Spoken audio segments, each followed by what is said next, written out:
2024-2025 নাট্যবৰ্ষৰ বাবে উজনি অসমৰ নাট্যগোষ্ঠী চৰাইদেউ জিলাৰ নটসূৰ্য থিয়েটাৰৰ আখৰা পূৰ্ণগতিত অব্যাহত লাইখুটা স্থাপন অহা 4, 5 আৰু 6 ছেপ্টেম্বৰত পুৰণা সাপেখাতী শাখা সাহিত্য সভাৰ নিমন্ত্ৰণ কৰ্মে নটসূৰ্য নাট্যগোষ্ঠীয়ে মঞ্চস্থ কৰিব 2024-2025 বৰ্ষৰ নাট বাবে প্ৰথম পেণ্ডেলৰ লাইখুটা ইয়াত স্থাপন কৰা হ'ব। ইয়াৰ বাবে আমাকেই আগবঢ়াই দিছে। অৱশ্যে এই নটসূৰ্য থিয়েটাৰৰ লগত মই একেবাৰে প্ৰথম পেণ্ডেলৰ পৰাই জড়িত। হয়তো কিছু অলপ আদা বৰ্তমান অলপ কমি গৈছে, কিন্তু মই আগৰ পৰাই জড়িত হৈ আছিলোঁ বা এইবাৰো আকৌ জড়িত হৈ পৰিছোঁ। সেই উপলক্ষে আজি নটসূৰ্য থিয়েটাৰৰ আখৰা গৃহৰ সমীপত পুৰণা সাপেখাতী শাখা সাহিত্য সভাৰ সভাপতি তথা সাপেখাতী উচ্চতৰ মাধ্যমিক বিদ্যালয়ৰ বিষয় শিক্ষক হেমন্ত গগৈ, সম্পাদক বিপুল মহন্তই দিনৰ 11 বজাত বন্তি প্ৰজ্বলন লাইখুটা পুতি শুভ মুহূৰ্ত কৰে। লাইখুটা স্থাপন অনুষ্ঠানত পুৰণা সাপেখাতী শাখা সাহিত্য সভাৰ বিষয়ববীয়াৰ লগতে নটসূৰ্য থিয়েটাৰৰ প্ৰযোজক জগদীশ গগৈ, অভিনেতা অভিনেত্ৰীসকল উপস্থিত থাকে।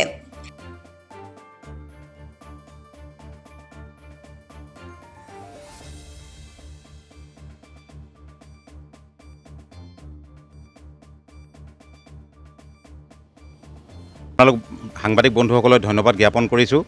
আমি পুৰণা সাপেখাতী শাখা সাহিত্য সভাৰ তৰফৰ পৰা এই বছৰ দ্বিতীয়বাৰৰ বাবে আমি নটসূৰ্য থিয়েটাৰৰ লগত চুক্তিবদ্ধ হৈছোঁ প্ৰদৰ্শনী দেখাবৰ বাবে। আৰু 4, 5, 6 এই 3 দিন আমি আমাৰ ইয়াতে আখৰা গৃহতে আমাৰ নাট্য প্ৰদৰ্শন হ'ব। আৰু আমি যোৱা বছৰো যেনেকৈ আমি পুৰণা সাপেখাতী শাখা সাহিত্য সভাত গৃহ নিৰ্মাণৰ বাবে লৈছিলোঁ, ইতিমধ্যে আমি আমাৰ অডিটৰিয়ামটো সাপেখাতী চাৰিআলি অডিটৰিয়ামৰ কাষতে বনাই আছোঁ পকাকৈ। আৰু এইবাৰ যিখিনি কাম থাকি গৈছে আমি এই থিয়েটাৰ লৈ পিনে যি আমি অলপ লাভালাভ হ'ব সেয়াৰে আমি সেই কাম সম্পূৰ্ণ কৰিম বুলি চেষ্টা কৰিছোঁ আৰু সকলো ৰাইজৰ সহায় সহযোগ আমি কামনা কৰিছোঁ। হয়, প্ৰথম পেণ্ডেলটো আমি লৈছোঁ সাপেখাতী পুৰণা সাপেখাতী শাখা সাহিত্য সভাই।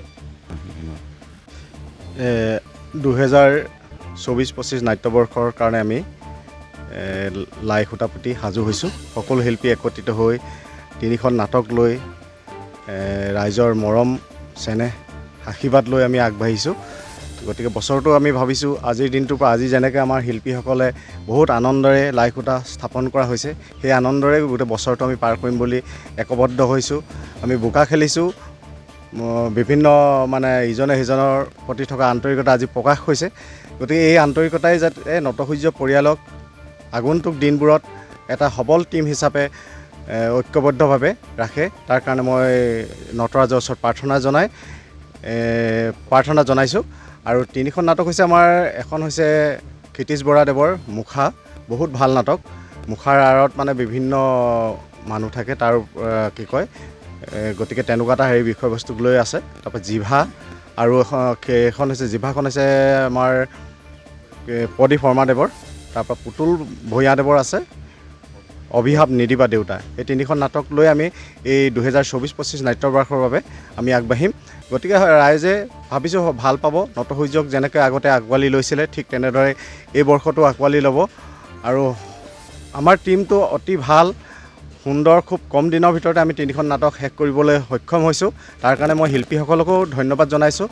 নটসূৰ্য থিয়েটাৰ কৰ্তৃপক্ষৰ পৰা ধন্যবাদ জনাইছোঁ। তেখেতলোকৰ একান্ত প্ৰচেষ্টাত আচলতে নটসূৰ্য টীম আগবাঢ়িছে।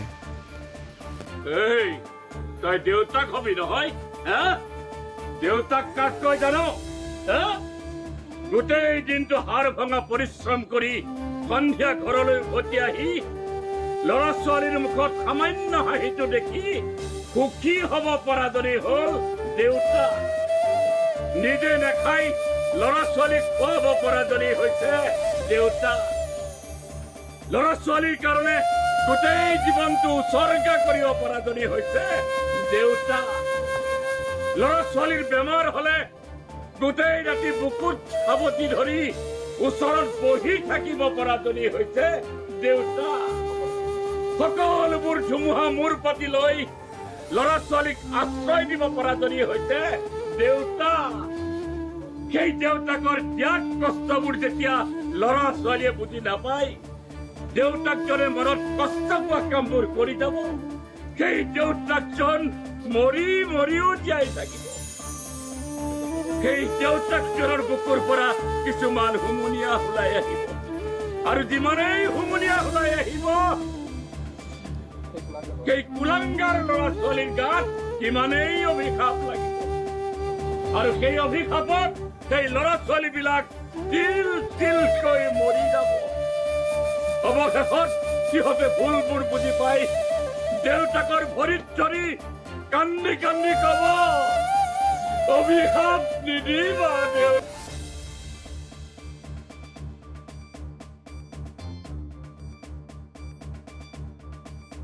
সাপেখাতিৰ পৰা ৰাজীৱ কলিতাৰ ৰিপৰ্ট অসম টুডে।